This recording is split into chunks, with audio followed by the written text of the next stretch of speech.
Hi friend, ಇವತ್ತಿನ ವಿಡಿಯೋದಲ್ಲಿ ನಾವು ಸುಲಭವಾಗಿ ಮಾಡುವಂತಹ ಚಿಕನ್ ಕಬಾಬ್ ಹೇಗೆ ಮಾಡೋದು ಅಂತ ತೋರಿಸ್ತಾ ಇದ್ದೀನಿ. ಸೊ ನೀವು ನೋಡಿ, ಚೆನ್ನಾಗಿದೆ ಅಂದರೆ ನೀವು ಮನೇಲಿ ಟ್ರೈ ಮಾಡಿ ಅಂತ ಹೇಳ್ತೀನಿ. ಚೆನ್ನಾಗಿದ್ರೆ ಕಮೆಂಟ್ ಹಾಕಿ ಚೆನ್ನಾಗಿದೆ ಅಂತ. ಸೊ ಮೊದಲಿಗೆ ಗರಂ ಮಸಾಲ, ಕಬಾಬ್ ಪೌಡರ್, ಖಾರದ ಪುಡಿ, ಚಿಕನ್ ಮಸಾಲ, ರುಚಿಗೆ ಉಪ್ಪು, ಶುಂಠಿ ಬೆಳ್ಳುಳ್ಳಿ ಪೇಸ್ಟ್ ಹಾಗೂ ಒಂದು ಮೊಟ್ಟೆಯನ್ನು ಹಾಕಿ ಚೆನ್ನಾಗಿ ಕಲಿಸ್ತಾ ಇದ್ದೀನಿ. ನೋಡಿ, ಚೆನ್ನಾಗಿ ಫ್ರೆಶ್ ಅಂತ ಕಲಿಸ್ಬಿಟ್ಟು ಅದಕ್ಕೆ ನಾವು ಚಿಕನ್ ಹಾಕ್ಬಿಟ್ಟು ಚೆನ್ನಾಗಿ ಮಿಕ್ಸ್ ಮಾಡಬೇಕು. ಸೊ ಇದಕ್ಕೆ ಸ್ವಲ್ಪ ನಿಂಬೆಹಣ್ಣಿನ ರಸನ ಹಾಕ್ಬಿಟ್ಟು ಚೆನ್ನಾಗಿ ಮಿಕ್ಸ್ ಮಾಡಿ 1 ಗಂಟೆಗಳ ಕಾಲ ನೆನೆಯೋಕೆ ಇಡಬೇಕು. ಸೊ ನೋಡಿ ನೆನೆದಿದೆ. ಸೊ ಇವಾಗ ಎಣ್ಣೆ ಹಾಕ್ಬಿಟ್ಟು ಎಣ್ಣೆ ಕಾದ ನಂತರ ನಾವು ಚಿಕನ್ನ ಹಾಕ್ತಾಯಿದ್ದೀವಿ.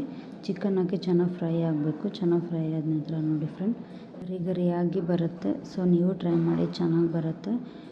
ವಿಡಿಯೋ ಇಷ್ಟ ಆಯಿತು ಅಂದರೆ ಕಮೆಂಟ್ ಮಾಡಿ, ಲೈಕ್ ಮಾಡಿ, ಶೇರ್ ಮಾಡಿ, ಸಬ್ಸ್ಕ್ರೈಬ್ ಮಾತ್ರ ಮರಿಬೇಡಿ, ಸಬ್ಸ್ಕ್ರೈಬ್ ಮಾಡಿ. So thank you so much.